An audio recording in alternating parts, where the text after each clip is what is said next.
Alright, so we're going to go through the PAT assessment today. It is the Paediatric Assessment Triangle. So we've arrived on scene. The scene is safe. We have all appropriate PPE, and we have been notified beforehand whether the patient has any flu-like symptoms for COVID-19. The PAT assessment is in the field, should take about 30 seconds. It's a hands-off assessment from across the room, and it's comprised of three different things. We're looking at appearance, work of breathing, and also circulation to the skin. When we're assessing the patient's appearance, we're going to use the Tickles mnemonic, T-I-C-L-S. We're going to start with T, which is tone. So what we're looking at here is the patient's muscle tone. Are they limp? Are they weak? Are they flaccid? Are they contracted? We're just looking at the tone of the patient and how they're seated or lying, whatever position they're in. We're also going to look at the patient's interactiveness. Now, this is comprised of whether the patient interacts well to an object or a person coming into the room. How do they interact or respond to movement or anything like that in the room? We're also going to look at the patient's consolability. Now, if the patient is ill, there's a high chance that they're going to be crying and quite upset. We're going to evaluate whether the caregiver has the patient in their arms. Are they able to console the patient, or are they inconsolable and just continue to cry no matter what happens in the room? We're also going to look at the patient's look and gaze. Now, when we enter the room, we are two people with uniforms on, quite different to what the patient's used to. So we're going to assess whether the patient looks at us or whether they're sitting there staring at the wall with a vacant gaze, which is really, really good indication that there is something seriously wrong with this patient.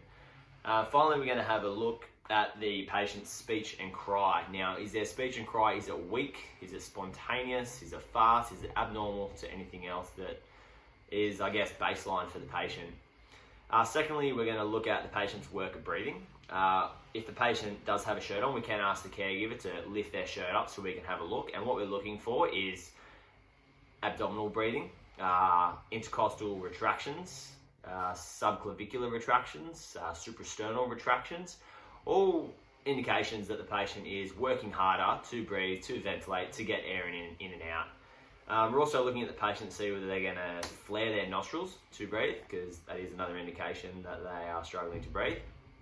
And we're also going to look and listen, at the patient's work of breathing. So are there any abnormal airway sounds? Is there any gurgling or snoring or stridor, for example? That's a good indication of an upper airway obstruction. Finally, we're going to look at the patient's circulation to the skin. So that's consisted of three different areas. We're going to look at pallor, mottling, and cyanosis. So with their pallor, we're looking at the patient, are they pale or are they pink? Are they sweaty? That's a good indication whether they're effectively perfused or not. Mottling, if we can see the patient, see whether they have any patchy rashes or anything of that sort of likes, it may indicate they have a vasoconstriction or vasodilation somewhere throughout, which is another issue with circulation to the skin. And also cyanosis, so we're looking around peripheral areas like our extremities, also around our mucous membranes in our mouth. A good thing to take note of is that young children and infants, they can compensate for a very, very long time. So if they are cyanosed, there's a really good chance that they have been compensating for a long time, and you need to act fast. Patients that are quite young, under the age of 2 months, it is quite normal for them to have cyanosis in the peripheral extremities, especially when it is cold. So be aware of that and take further note. And also children that have darker skin, go to the mucous membranes in their mouth and also their nail beds to check for perfusion.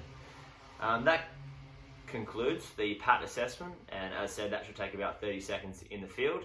And essentially by conducting this PAT assessment, you're going to answer a few questions, and one of those being, is the patient crook or are they not crook? How sick is this patient? Can you stay and play, or do you need to load and go and get this patient to hospital?